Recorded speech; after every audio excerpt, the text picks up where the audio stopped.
So one of the other things I wanted to ask is, and you've mentioned this a couple times in our other conversations and in today, can you talk about first-party versus third-party data, what they are and how they differ, and where their value is, right? What's valuable about one versus the other?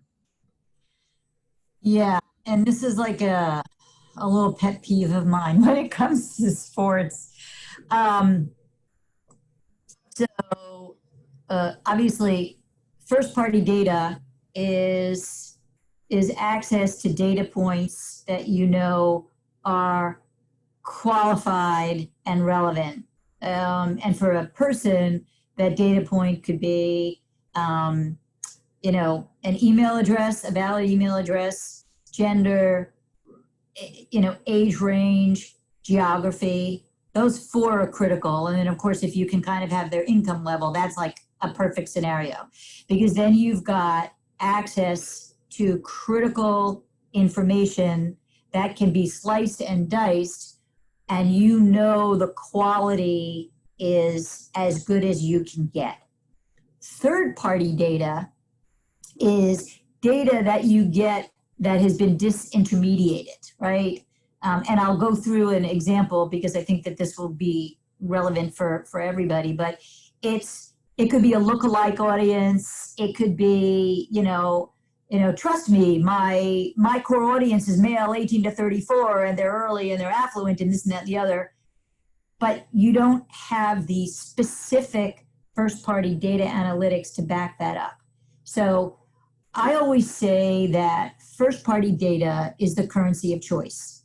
And when you know who your consumers are, you can monetize them. And that's what a business model is all about. And that's true for any vertical. And so for sports specifically, this kind of goes back to what I was saying about the business model, but there's a then and then there's a now. So for sports, the then is like before digital media and technology partnerships, sports properties essentially had a one-to-one relationship with their fans and consumers. So people purchased their tickets and their merchandise directly from the team. Food and parking concessions were operated locally in alignment with the team. So the team had access to all of this first-party data, and they knew exactly who their fans and consumers were, and they shared that valuable target with brands who wanted to capture those fans through sponsorship. So in that case, the sponsor wanted and paid for exclusivity, like we were talking about before, because they knew exactly who they were targeting. And that's the power of cleansed, structured first-party data. When you know exactly who your consumer is, you can monetize them. So fast forward in today's landscape, sports properties can't access that critical mass of first-party data because they've essentially mortgaged that to their digital, social, and tech partners. So if you think about it, ticketing, concessions, e-commerce partnerships, social feeds, they get first access to that consumer. So as I think I said earlier, if a sports team gets 1 million likes on their Facebook post, good for Facebook, because Facebook knows who those consumers are, but the sports properties don't. And this, disintermediation is really third-party data. So you're delivering a lookalike audience, which shares similar attributes to the first-party audience, but it's not the real thing. And third-party data isn't cleansed, it's not structured, and you can't ensure its quality.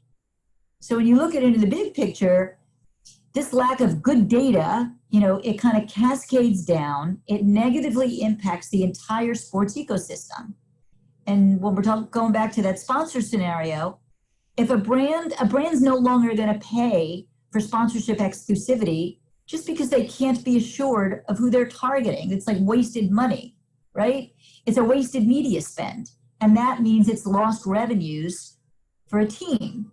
So really, the ability to regain that first-party data is absolutely critical. And that's what fan engagement is all about. That's what, when I talk to sports properties about, and they're like, oh my gosh, I don't know who my fans are. I'm like, okay, well, let's figure out why, and then let's find the technologies that help you get there, because they do exist.